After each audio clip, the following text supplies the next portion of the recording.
ఇక్కడ top 5 fast moving brands 18-19లో మీరు చూస్తే ఈ పక్కన వాళ్ళ యొక్క షేర్ ఆఫీసర్ చాయిస్ అనేది 35,80,35,28,598 కేసెస్ అమ్మితే లాస్ట్ కొద్దిగా 5,67,000 మిగిలారు వాళ్ళు కొద్దిగా. కొన్ని అయితే మీరు చూస్తే హెచ్డి హెవెన్స్ డోర్ విస్కీ అని 21,07,527 ఉంటే జీరో అయిపోయారు. ఇంకో పక్క Seagram's imperial blue finest grain అది చూస్తే 20 లక్షలు ఉండేది 7కి వచ్చారు. మొత్తం ఆవరేజ్ని మీరు చూస్తే ఎవరైతే 5 top brands fast moving brands 0.91% పడిపోయారు. అంటే తరిమేశారు, బ్రాండ్ని డిస్ట్రాయ్ చేశారు, ఇష్టానుసారంగా చేసే పరిస్థితికి వచ్చారు ఆంధ్రాలో. ఇంకో పక్కన top 5 fast moving brands 18-19 zero ఉండేవాళ్ళు విపరీతంగా పెరిగిపోయారు.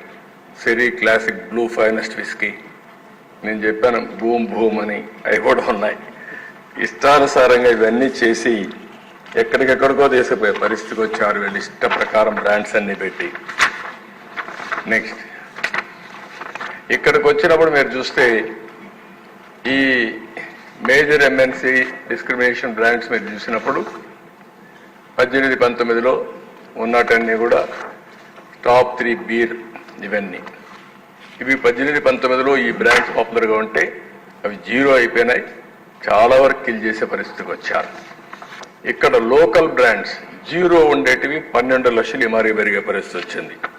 నేను నిన్నే అడుగుతున్నా, నాకు ఎప్పుడు తాగే అలవాటు లేదు కానీ ఈ బ్రాండ్స్ చూస్తే ఎలక్షన్లో చెప్పాం బూమ్ బూమ్ అని, ఎక్కడున్నాయి పేర్లు తీసుకోమన్నారు, మా వాళ్ళు ఇచ్చారు ఈరోజు. బూమ్ క్లాసిక్ బీర్ అంట, బూమ్ సూపర్ స్ట్రాంగ్ బీర్ అంట, బూమ్ సూపర్ స్ట్రాంగ్ ఇది సుపీరియర్ స్ట్రాంగ్ బీర్ అంట. అందుకే నేను జనరల్గా మాట్లాడేవాడిని బూమ్ బూమ్ అని తెలియకుండా. అంటే ఏ విధంగా ఆడుకున్నారో ఇవన్నీ కొన్ని ఎగ్జాంపుల్స్ మాత్రం.